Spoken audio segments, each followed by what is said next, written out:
আসসালামু আলাইকুম। BD survey problems and solution channel থেকে আপনাদের সবাইকে আবারও শুভেচ্ছা জানাচ্ছি। আশা করি সবাই ভালো আছেন। অনেকদিন পরে আজকে একটি ভিডিও নিয়ে আসলাম। কাজের ব্যস্ততার কারণে আসলে দিতে পারি না।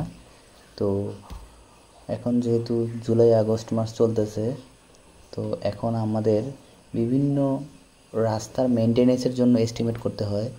তো রাস্তার মেইনটেনেন্স করতে আমাদের কিছু ক্রাইটেরিয়া ফলো করতে হয়। সেখানে আপনার বিভিন্ন ফরম্যাট আছে, এগুলি আসলে আপনাকে এগুলি ফলো করলেই আপনি মেনটেন্যান্স স্কিমটা সঠিকভাবে করতে পারবেন। কারণ এখানে আপনি স্কিম পাঠাইলেই হবে না, স্কিমগুলি আবার দেখা যায় এক্সচেঞ্জ অফিস থেকে লোক আসে অথবা ঢাকায় হেড অফিস থেকেও আপনার এগুলি চেক করতে আসে আপনার যৌক্তিকতা কতটুকু।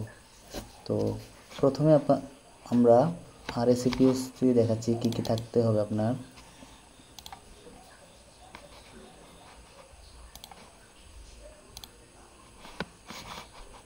আমরা RACPS তো আমরা এই তো মেনটেন্যান্সের স্কিম করেছি।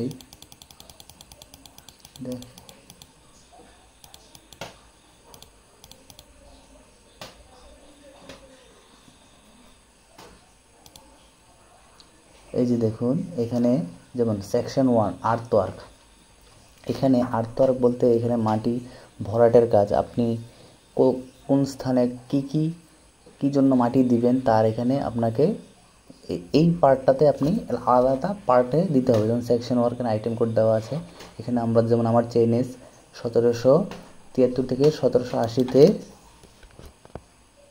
লেফট সাইডে আমার মাটি লাগবে 18 কিউবিক মিটার। এটা আমরা কি করেছি আবার লিখে দিয়েছি এখানে। এটা আলাদা একটা আমরা শিটে কি জন্য দিয়েছি তা এখানে অ্যাটাচ করে দিয়েছি, এই ছবি সহকারে ফাইলে অ্যাটাচ করা আছে এখানে, তাই এখানে উল্লেখ করেছি। সেম একইভাবে কোন চেনে যে কী পরিমাণ লাগবে এখানে উল্লেখ করে দিয়েছি এবং এটা অ্যাটাচ করে দেওয়া আছে। এটাও গেল আপনার কি আর্থওয়ার্ক, মাটির কাজ। তারপর হচ্ছে pavement section 2 pavement and surfing work, মানে আপনার এই যে কার্পেটিংয়ের যে কী অবস্থা, কী করবেন না করবেন। এখানে যেমন এখানে প্রথমে দেখুন, এখানে pick up labour charge for pick up existing brick on edging 70 mm across, মানে আপনার এজিং অনেক সময় রাস্তায় কিছু এজিং ভেঙে যায় বা নষ্ট হয়ে যায়, এসব এটা তোলার জন্য একটা চার্জ দেয় আপনাকে। তো আমরা এখানে এটা হচ্ছে এজিংয়ের চার্জ। তারপরে হচ্ছে কোন চার্জে কী পরিমাণ তুলবে এখানে লেখা আছে। তারপরে হচ্ছে এন্ড এজিংয়ে এরপর হচ্ছে আপনার জামা ব্রিক্স, এই যে বলছে এই যে ব্রিক অন এন্ড এজিং, মানে এগুলিতে যে আপনি যে দিবেন আমরা কি দিচ্ছি, এবার এন্ড এজিং যে দিব সেটা এই যে ফার্স্ট ক্লাস ব্রিক অন জামা ব্রিক্স অন সয়েল গ্যাপস। তারপরে হচ্ছে labour charge breaking first class and brick chips. এখন ওই যে আমরা যে এগুলি তুললাম এগুলি আমরা আবার ভেঙে এগুলি আবার ব্যবহার করবো। এখানে লিখে দিয়েছি যে রিইউজেবল ম্যাটেরিয়াল, কীভাবে রিইউজেবল ম্যাটেরিয়াল ইউজ করতে হয় এখানে বিস্তারিত প্রতি আইটেমের জন্য আলাদা আলাদাভাবে। তো এই সারফেসে শুধু আপনি কার্পেটিং সম্পর্কিত জিনিসগুলি থাকবে। তারপরে অপশন হচ্ছে ড্রেনেজ স্ট্রাকচার। এখানে ড্রেনেজে আমরা দুইটা পার্ট করেছি, সেকশন এ পার্টে সেখানে শুধু ড্রেন মানে ড্রেন, শুধু ড্রেনেজ যেখানে নতুন ড্রেন দেওয়া হচ্ছে, কোথাও পুরাতন ড্রেন আবার রিপেয়ার করা হয়েছে, এসব এখানে দেওয়া হয়েছে। আর পার্ট টুতে হচ্ছে পার্ট টুতে আমরা একটি দিয়েছিলাম। অনেক সময় পার্ট বিতে আমরা দিয়ে থাকি, কি বলে যে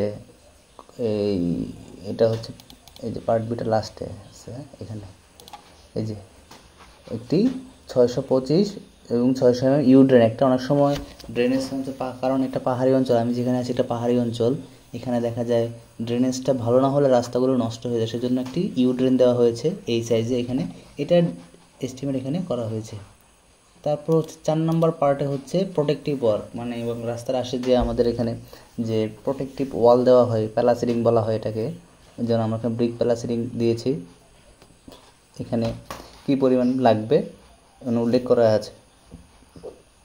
তারপরে হচ্ছে রোড সেফটি এবং রাস্তার জন্য অনেক সময় আমাদের রোড সেফটি বলতে কি কিলোমিটার পোস্ট লাগে, নেম প্লেট লাগে, গাইড পোস্ট, এবং রাস্তার বিভিন্ন টার্নিংয়ে বাকি আমরা গাইড পোস্ট দিয়ে থাকি। তারপর হচ্ছে বিভিন্ন প্রকার সাইন, এই যে এখানে একটা সাইন আছে, তারপরে যে এখানে আছে কম্পালসারি সাইন, ইনফরমেশন সাইন, আপনারা রাস্তা অনেকে এবং হচ্ছে মার্কিং পেইন্ট, এবার হচ্ছে পেইন্ট করা, মানে আমরা যে রাস্তার দুই পাশে সাদা পেইন্ট করে থাকি এটা। তারপর যদি আরও যদি এখানে থাকে, যেমন এখানে আমার এখানে একটি ব্রিজ, 3টা ব্রিজ আছে, এই ব্রিজগুলি আমরা রং করে দিয়েছি। তো এভাবে আপনারা পার্ট বাই পার্ট আমরা মেনটেন্যান্সের স্কিম করে থাকি। তারপর আপনার ধরেন এখানে টপ শিট করতে হয়, আমি এই যে ধরেন এখানে টপ শিট আপনার একটা এরকমই, যেখানে আপনার টপ শিটটা এখানে সুন্দরভাবে করতে হয়। প্রজেক্টের আমি স্কিম নেম, রোড কোড, রাস্তার প্রতিটা রোডের আইডিয়া আছে, এস্টিমেট কস্ট, চেইনেজ, এটা কী ধরনের এই মেনটেন্যান্স হবে এটা, তারপরে ফিনান্সিয়াল ইয়ার।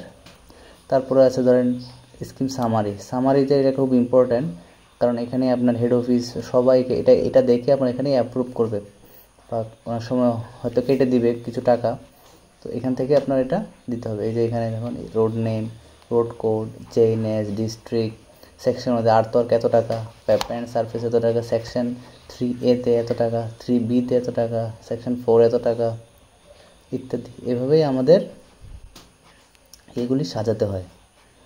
তাহলে সবাই আপনারা নিশ্চয়ই বুঝতে পারছেন কীভাবে মেনটেন্যান্সের স্কিম আমরা করব। তো আমরা এগুলি কি প্রিন্ট করার ক্ষেত্রেও আমরা সব মানে সিরিয়াল বাই রাখার চেষ্টা করব, কারণ এগুলি অনেক সময়, কারণ পার্ট বাই পার্ট না হলে একটা সৌন্দর্য থাকবে না, আপনার স্ক্রিন পেজার সুন্দর হয় সেদিকে খেয়াল রাখাই উত্তম।